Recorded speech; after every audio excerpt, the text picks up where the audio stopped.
किसी भी बीमारी का रूट कॉज खोजने की कोशिश करी जाए ना कि बिल्कुल जड़ में क्या है, तो बिल्कुल जड़ में सिर्फ एक ही चीज है और वो है कंफर्ट जोन। बिल्कुल इंसान का वो मोह, इंसान की वो चाह कि हम कुछ ना करें, मौत से रहें।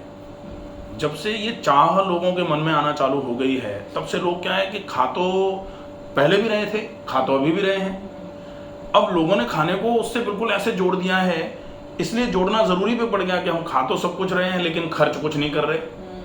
तो जब खर्च ही नहीं कर रहे हैं तो खा क्यों रहे हैं? वही ईश्वर ने जो पूरा सिस्टम बनाया है और उस सिस्टम को चलाने के लिए एक डाइजेस्टिव सिस्टम बनाया है, उस सिस्टम को चलाने के लिए बनाया है ना भाई। चलो जैसे गाड़ी पूरी बनाई, पहिए लगाए, स्टीयरिंग लगाई, कांच लगाए, गद्दियां लगाई, उसमें एक फ्यूल टैंक भी लगाया। अब हम फ्यूल टैंक में तो दिन में 2-3 बार पेट्रोल डलवाएं, लेकिन उसके पहिए चलने ही नहीं दें गाड़ी के, हम तो फिर बेकार है सारा। ठीक ऐसे ही और खाना कभी प्रॉब्लम नहीं रही और आज भी नहीं है। आज भी ये कहा जाता रहा और ये ऑथेंटिक है, मतलब ये मैं बोल दूं या ऐसे ही कुछ भी बोल दिया जाए ऐसा नहीं है, ये ऑथेंटिक है कि खाना कभी प्रॉब्लम नहीं रही। और इसके लिए श्लोक शास्त्रोक्त लिखा गया है कि अगर आप नियमित काम या व्यायाम करते हैं, श्रम परिश्रम जिसको बोला जाता है, या फिर श्रम परिश्रम कैसे भी, मतलब आप खेत में काम कर रहे हो या जिम में जाके काम कर रहे हो, जो कैलोरी का बर्निंग है, जो आपने खाया है उसको जलाने का काम। अब पहले के समय में तो इंसान खाता इसलिए था क्योंकि उसको काम करना था कि भाई आज बहुत काम करना है, आज 2 पराठे ज्यादा खा के जाएंगे। लेकिन आज इंसान क्या सोचता है, 2 पराठे खा के सो जाओ, 2 पराठे खा लो, आज तो पेट भारी हो गया, लाओ सो जाते हैं। बिल्कुल वही वो चीजें बिल्कुल वही चल रही है। अब ये पता तो आपको भी है ये चीज, मैं आपको बता रहा हूँ, अपने को हंसी भी आ रही, मुझे भी आ रही कि हाँ बात तो सही कह रहे हैं, बात तो यही है। मन भी ऐसा ही करता है सबका कि आज तो मजा आ गया, यहाँ तक खा दिया है, अब कुछ नहीं करना पड़े, फिर सो जाते हैं। अब यहाँ तक खाने के बाद इंसान सो जाए तो फिर तो कैसे चलेगा?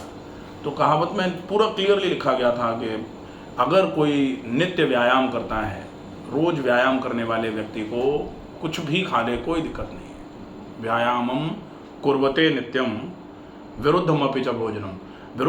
विरुद्ध भोजन को तो जहर कहा गया है। आयुर्वेद ही लिखता है कि विरुद्ध आहार अगर कोई करता है, विरुद्धमपि च भोजनम विद्यात विषगरोपम, विष का काम करेगा। विष अगर कुछ है, जहर जो भी है, सांप काट ले, बिच्छू काट ले, तो वो जो जहर जैसे फैलता है वैसा ही जहर शरीर में फैलेगा अगर आप विरुद्ध आहार कर रहे हो। और तुरंत ही ये भी लिखा गया कि अगर कोई व्यक्ति नित्य व्यायाम करे तो फिर वो व्यक्ति अगर विरुद्ध आहार भी कर लेगा तो भी विरुद्ध आहार उसके लिए जहर नहीं होगा। तो फिर व्यायाम का तो बड़ा महत्व है। डाइटिंग और ये सब करना शुरू किया तब से वेट बढ़ा है। डाइटिंग से नहीं, वो प्रॉब्लम ये है कि डाइटिंग तो ठीक है, डाइटिंग आपने कर ली, वेट बढ़ रहा था, थोड़ा कम खा लिया, लेकिन जब से हम एक्सरसाइजेज करना कम कर देते हैं, जब से हमारा शारीरिक श्रम कम हो जाता है, तब बीमारियां आना चालू होती हैं। शारीरिक श्रम जैसे ही कम होगा, ईश्वर ने तो जोड़ इसलिए बनाए कि आप हिलाओ कंधे को इधर उधर। अब कंधे फ्रीज हो जा रहे हैं क्योंकि हम केवल उंगलियां हिला रहे हैं, लैपटॉप पे काम कर रहे हैं, मोबाइल पे काम कर रहे हैं या रजिस्टर में लिख रहे हैं, हिल ही नहीं रहा कंधा। हम एक ही जगह बैठे हैं, मांसपेशियां बेचारी कमर की थक थक के परेशान हो जा रही हैं, वो छोड़ देती हैं वजन सारा, तो सारी की सारी ये हड्डियां जो है ना, ये हड्डियां एक दूसरे के ऊपर प्रेशर डाल करके डिस्क स्लिप हो जाती है, जिसको डिस्क बल्ज या कुछ और भी बोलना चालू कर दो। ये प्रॉब्लम्स तो इस वजह से आ रही है, लिथार्जिक लाइफस्टाइल है हमारी। हम अपनी लाइफस्टाइल को एक्टिव करने की बजाय अगर हम सिर्फ ये भी मत खाओ, वो भी मत खाओ, इसको छोड़ दो, रात को मत खाओ, दिन को मत खाओ, तो केवल नहीं खाने से बीमारियां ठीक होने वाली नहीं है। हालांकि गीता में भी यही लिखा हुआ है, युक्ताहार विहारस्य युक्त चेष्टस्य कर्मसु युक्त स्वप्नावबोधस्य योग भवति दुखा। दुख नहीं होंगे अगर हम युक्त आहार और युक्त विहार कर लें। तो आहार की आवश्यकता है, आप उल्टा सीधा तो नहीं खाएं, या फिर आपकी जैसी जीवन शैली, आप जैसा काम करते हैं, आप उसके अनुरूप खाओ, आपके लिए वो युक्त है। आप अगर बहुत मेहनत करते हो, आज भी जैसे मैं आपको दूध देने से भी मैं मना करता हूँ, नहीं दूध की भी ज़रूरत नहीं है, रोटी पे घी लगा लें, मत लगाओ, घी कितना खा लें, बोले नहीं खाओ, क्या सब्जी में डाल सकते हैं घी, नहीं डाल सकते, आपकी बजाय अगर कोई मजदूर आदमी यहाँ आके बैठे जिसको 8 घंटे फावड़ा चलाना है या तसले ढोने हैं या घर बनाने के लिए जो बेसिक जिनका मेहनत का काम है, अब वो अगर मुझसे पूछेगा क्या घी खा ले, मैं उनको मना करूँगा क्या?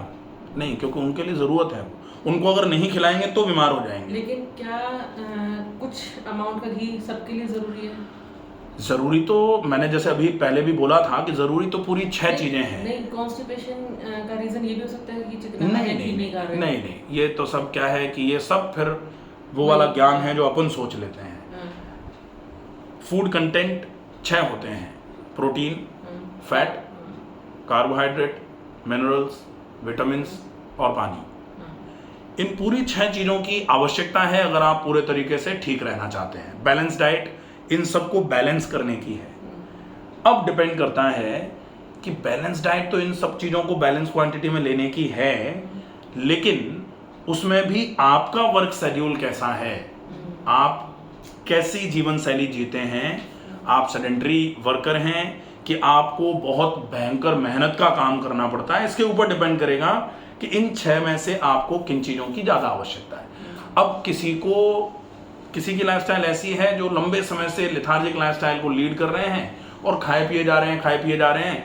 कोलेस्ट्रॉल चेक कराया, कोलेस्ट्रॉल आ रहा है 243, होना चाहिए 200 टोटल कोलेस्ट्रॉल। एलडीएल भी बढ़ के आ रहा है, वीएलडीएल भी बढ़ के आ रहा है, नॉन एचडीएल कोलेस्ट्रॉल भी बढ़ के आ रहा है। तो ऐसे केस में तो फिर घी नहीं ही चाहिए ना, कुछ समय के लिए बिल्कुल बंद कर दो कि भाई नहीं, घी नहीं चाहिए भाई, बंद करो। 0 फैट जिसको बोला जाता है। अब जिसका शरीर बिल्कुल बेकार है, जिसको वात की समस्या आ रही है, वात में तो रूखापन आ जाता है, रूखेपन के लिए स्नेहन की आवश्यकता होती है, स्निग्धता की आवश्यकता होती है, तो वहां पर घी, चिकनाई की आवश्यकता है। जिसको पित्त बहुत ज्यादा बढ़ा हुआ है, उस केस में भी घी की स्निग्धता की आवश्यकता होती है, तो वहां भी घी की आवश्यकता पड़ेगी। कैसे पता चलेगा कि वात बदल? ये डिपेंड करेगा। आयुर्वेद में डायग्नोसिस के टूल्स होते हैं, तो वात, पित्त, कफ किस तरीके से डायग्नोस किया जाए। मेरे नाम से एक यूट्यूब चैनल है, आप उसमें देखोगे तो वात के लक्षण, पित्त के लक्षण, कफ के लक्षण, आप उन लक्षणों को लिख के रख लो कि भाई आपको क्या फील हो रहा है, आप उसमें से मिला लो कि ये किसके लक्षण है, आपको पता लग जाएगा कि आपका ये बढ़ा हुआ है। मेरे नाम से डॉक्टर रमाकांत साहब, आप उसमें देख लो तो आपको ये पता लगेगा कि आपका नेचर कैसा है और उस नेचर के लक्षण क्या है, उस नेचर को कैसे बैलेंस कर सकते हो। उस नेचर में जैसे पित्त का नेचर है आपका और पित्त की वृद्धि हो रखी है, पित्त बढ़ जाएगा तो क्या क्या आपको सिम्टम्स देगा, और वो सिम्टम्स अगर आपको मिल रहे हैं तो उसको मैनेज कैसे कर सकते हो, वो सारी चीजें फिर समझ में आ जाएंगी। हमें पता ही नहीं ना हमारा क्या वात बढ़ा है, पित्त बढ़ा है, कैसे उस चीज को जानने की आवश्यकता है। आप लक्षणों से पहचान लो, जरूरत भी नहीं पड़ेगी। जैसे ये वाला तो ये तो कोई देख के बता देगा आपको, लेकिन आप तो लक्षणों से पहचान लो। वात, पित्त, कफ तीनों के लक्षण हैं, तीनों की वृद्धि और तीनों की क्षीणता होती है। वात बढ़ गया, पित्त बढ़ गया या कफ बढ़ गया है, या फिर वात क्षीण हो गया, कम हो गया है, पित्त कम हो रहा है। भाई कम भी तो होता है ना, जैसे हाइपोक्लोरहाइड्रिया, HCl का कम होना, इसको बोलते हैं पित्त कम हो रहा है। तो उसकी वजह से क्या लक्षण आते हैं, तो वो जैसे ही लक्षण आप लिख के रख लो, 6 पेज में आ जाएंगे। वृद्धि 3 और 3 क्षीणता के लक्षण, आप उनको याद भी करके रख लो। अगर आप चाहो तो, याद नहीं करना है तो कम से कम महीने में एक बार आप कोरिलेट कर लो, अपना मिला लो, भाई हमको ऐसा लग रहा है ये किन किन चीज़ों में आ रहा है। तो आप देखोगे कि कुछ क्षीण हो रहा है, कुछ बढ़ रहा है, आप मिला लो उसको, आपको पता लग जाएगा क्या हो रहा है, और उसके हिसाब से मैनेजमेंट और ईजी हो जाता है। बाकी फॉलोअप केवल अच्छी डाइट और अच्छी एक्सरसाइजेज पे। डाइट में थोड़ा बहुत अगर ऊपर नीचे हो जाए तो चलेगा, लेकिन लैक ऑफ एक्सरसाइजेज बिल्कुल भी नहीं चलेगा। एक्सरसाइजेज तो आपको करनी ही पड़ेंगी अगर आपको स्वस्थ रहना है, और बचपन से, बच्चे से शुरू ले करके और जो बुजुर्ग हैं वहाँ तक एक्सरसाइजेज सबके जीवन का हिस्सा होनी चाहिए। अदरवाइज अच्छा, लोग कहते हैं कि पहले तो ऐसा नहीं कहते थे डॉक्टर, तो पहले के लोगों के पास दिन भर में काम बहुत था, तो उनको एक्सरसाइज, जैसे आज किसी कोई पूरे, जैसे सिंपल सा एग्जांपल है ना, कोई पूरे दिन बैठ के पढ़ रहा हो तो मम्मी उसको थोड़ी उठा के बोलेंगी पढ़, क्योंकि वो तो पढ़ ही रहा है पूरा, तो उसको पढ़ने की आवश्यकता ही नहीं थी। लेकिन जो पूरे दिन ही मोबाइल चला रहा है, इधर उधर टहल रहा है, घूम रहा है फालतू में, तो फिर उसको बोला जाएगा कि भाई पढ़ ले। तो ऐसे ये है कि एक्सरसाइजेस की अब लोग कर नहीं रहे तो आवश्यकता है। एक और मेरा जो योगा है, योग और एक्सरसाइज दोनों अलग अलग चीज़ है? डेफिनेटली दोनों में अंतर तो है, दोनों ही हालांकि फिजिकल एक्टिविटीज़ हैं, लेकिन फिजिकल एक्टिविटीज़ में बेस्ट क्या है, वैसे तो योग जो है इसको बीमारियों को दूर करने के लिए उपयोग में नहीं लिया जाता था कभी। कभी योग बीमार आदमी बल्कि योग में कॉन्ट्राइंडिकेशन होता है कि बीमार आदमी योग ना करे। सही तरीका तो यही था ना। लोग तो जो योगी हुआ करते थे वो योग करते थे, जिनको आध्यात्मिक उत्थान पाना था, आत्मिक उत्थान करना था, वो लोग योग करते थे। और उसी हिसाब से महर्षि पतंजलि जी ने योग का दर्शन लिखा, पूरा योग दर्शन पूरा। उसमें यम, नियम, आसन, प्राणायाम, प्रत्याहार, धारणा, ध्यान, समाधि। तो समाधि कोई बीमार आदमी थोड़ी समाधि में पहुंचेगा। तो योग एक स्वस्थ व्यक्ति अपने आत्मिक उत्थान के लिए, मानसिक शांति के लिए योग करते थे। अब ये स्थिति आ गई कि कहीं से बीमारियां ठीक होते में नहीं आ रही थी, चीज़ें ठीक ही नहीं हो रही, दवाइयां खा रहे हैं लोग, परेशान हो रहे हैं, ठीक नहीं हो रहे। तो फिर जो योगी हैं उन्होंने सामान्य लोगों को भी योग का पाठ पढ़ाना शुरू कर दिया कि भाई तुम भी ये करना चालू कर दो, इससे मानसिक शांति मिलती है। योगी तो मानसिक शांति रहते हैं मानसिक रूप से, तो कि वो शांत रहते हैं, तुम भी। तो योग करने की अवस्था में आने में ही बहुत टाइम लग जाता है। उसको एक प्रैक्टिस ऑफ योगा बोला जा सकता है।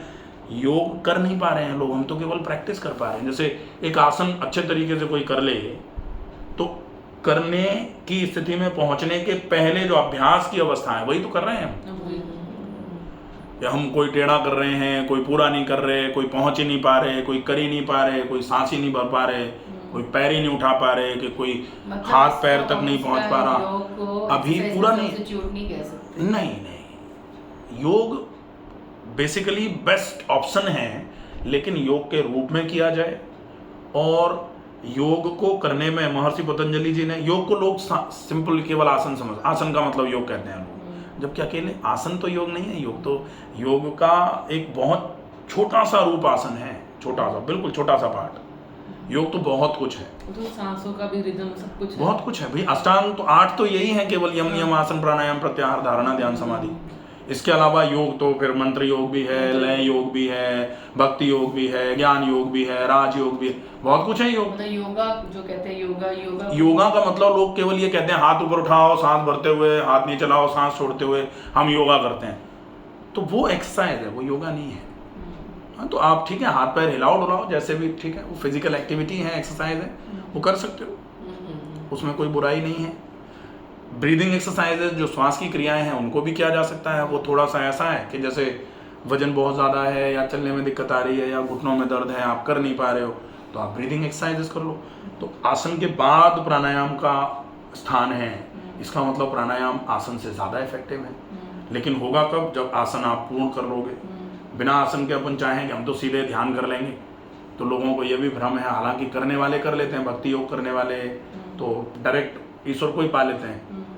तो करने वाले तो कर सकते हैं, लेकिन एक तरीका होता है, एक सिस्टम है, एक रिदम है, उस हिसाब से ही चलना पड़ेगा। लैडर जैसे होता है ना, सीढ़ी, एक के बाद दूसरी, दूसरी के बाद तीसरी, ऐसे करके।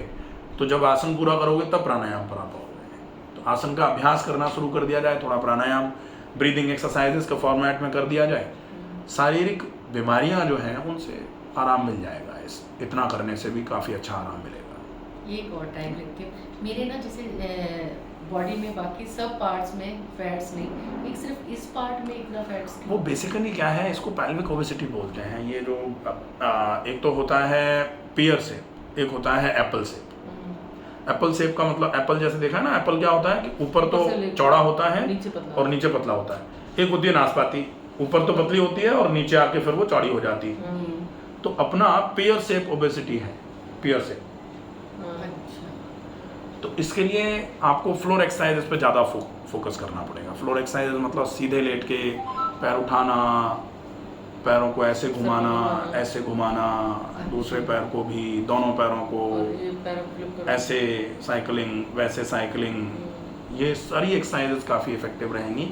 तो ये थाइज और पेट और हिप्स, इन तीनों के फैट को, वेट को कम कर देंगे। ठीक, इंचेस भी कम हो जाएंगे, बढ़िया रहेगा ये इस एक्सरसाइज। बिल्कुल बिल्कुल, ठीक है। काफ़ी टाइम लिया आपका।